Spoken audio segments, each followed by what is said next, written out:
Hey, YouTube. Hey, over my 30 something years in the currency world, I've put together some various sets. But only recently have I got into paper currency. And did I take on the biggest set that I've ever attempted.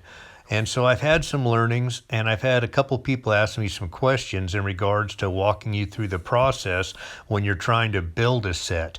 What did my process look like? Well, let me take you through that because definitely some learnings for me. The first decision you have to make is what the heck is it that you're trying to collect? Are you trying to collect a certain denomination, certain years, typesets, sets with a theme? I mean, you're only limited by your imagination when it comes to collections. And for me, my decision was I wanted to see if I could collect an example of every $1 bill made by the US government.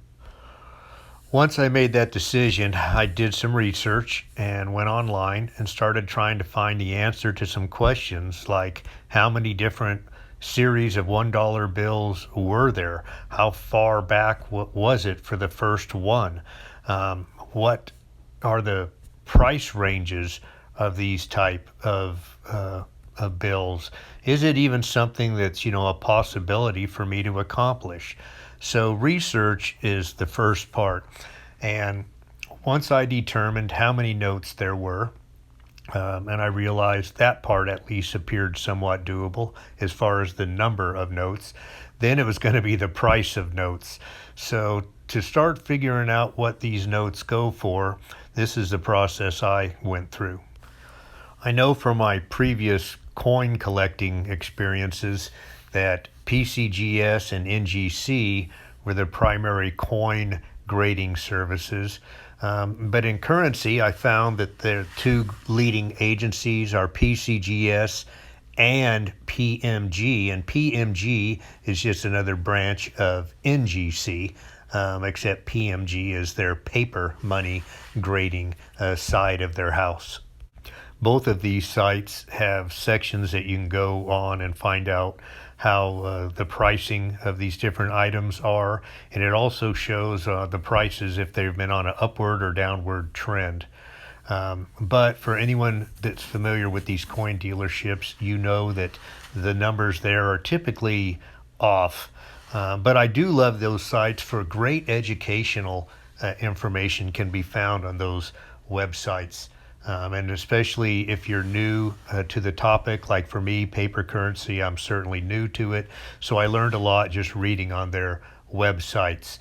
And I highly recommend that you study this stuff and research it and learn as much as you can before you decide to start committing your hard-earned money to building a set. We all learn in different ways. I'm a visual guy. I love notes and charts. And so I started making a spreadsheet and all kinds of notes about the various bills and starting to put together my information. And then I try to find out what are they actually selling for. And a good place to go to get some foundational information is eBay. Foundational information only. But don't go and find those items and see what the asking prices are. You can filter on eBay and find out what previous items have sold for. So it's really important to set your filter and, like you can see here, and look at what the items have actually sold for. And that's a great learning experience. You may see some unreal asking prices, and then you'll see what the actual selling prices are. So once you're armed with some information from these grading agencies and from eBay, you'll start getting a pretty good feel for what is an average price for a various bill in a various grade.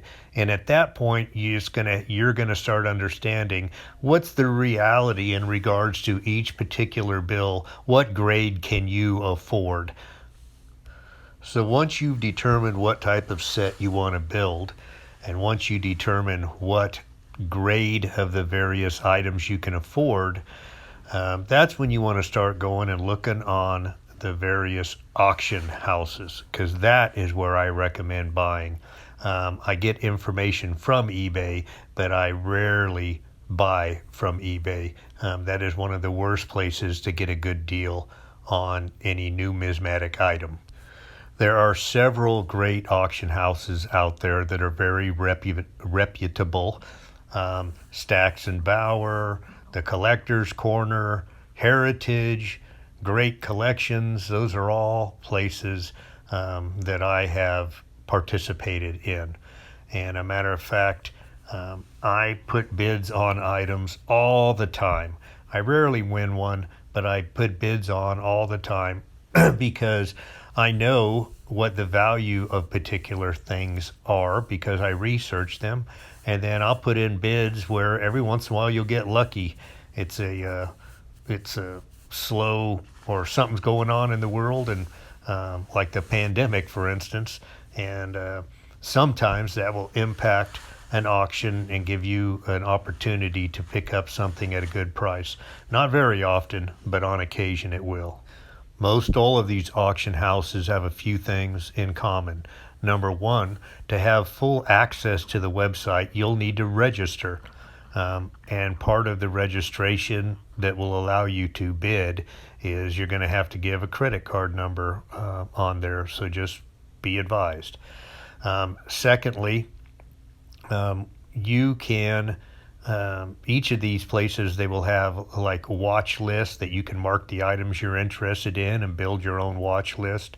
And they also have archives, so you can go back in previous auctions and see what similar items sold for.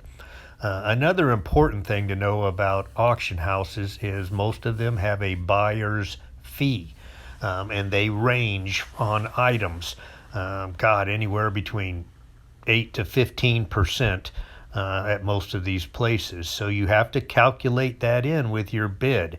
If you bid on $1,000 item with a 15% buyer's fee, well, then you just bid $1,150, and so be aware of that. So you're ready to buy your first item. When which item in the set should you buy first? Well, that answer is simple. Buy the most expensive piece first. Why? Well, because if you don't have the money now when you're first starting to get the most expensive item in that set, what are the odds you're going to have it after you've bought a bunch of other items to start filling up the set?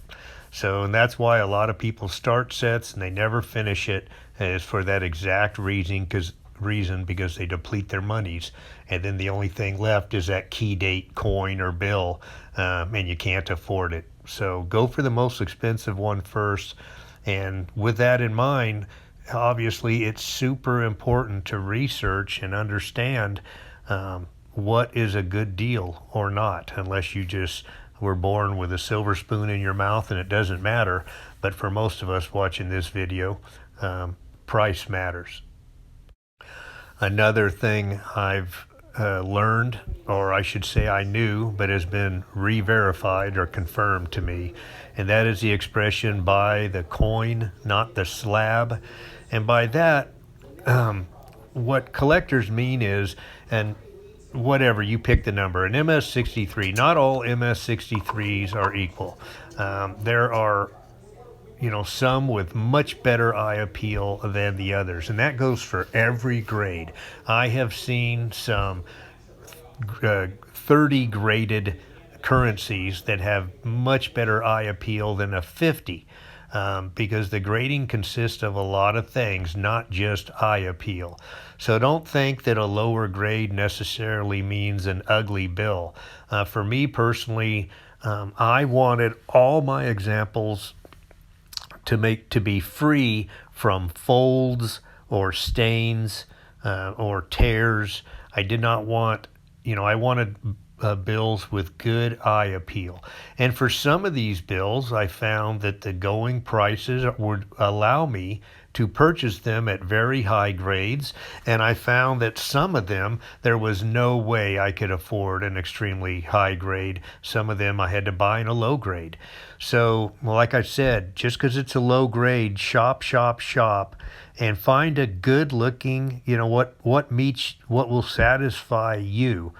Don't think that since you can only afford a 25, that means it has to be an ugly bill. I've found some real pretty 25s out there. So don't get disappointed if you see you're not going to be able to afford mint state, either coins or currency. And the great thing is, once you get a set complete, then you're not done. Because what you can do is, as the market fluctuates, or as your income or financial status changes, you can always upgrade the bills. So, you can get if you may have a 15 or a 20 grade, and life changes has put you in a better situation, and you can upgrade and find even a better looking bill. So I just finally completed my $1 bill collection, but although the collection is complete, I'm not done.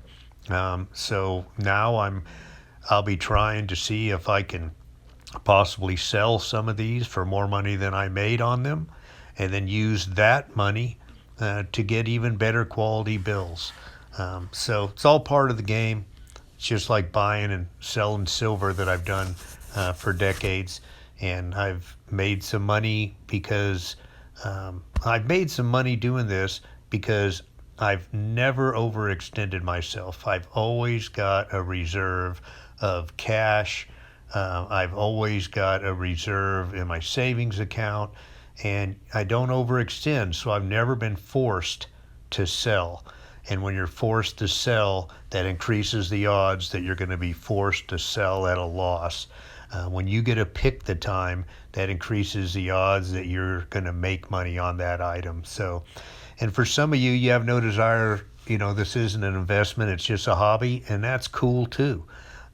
If you have kids or family you want to leave it to, that's great. But me personally, everything I purchase for a combination of enjoyment and for the chance of making money on it. So to each is his own. Hope this helps. Y'all have a good one, YouTube. Bye.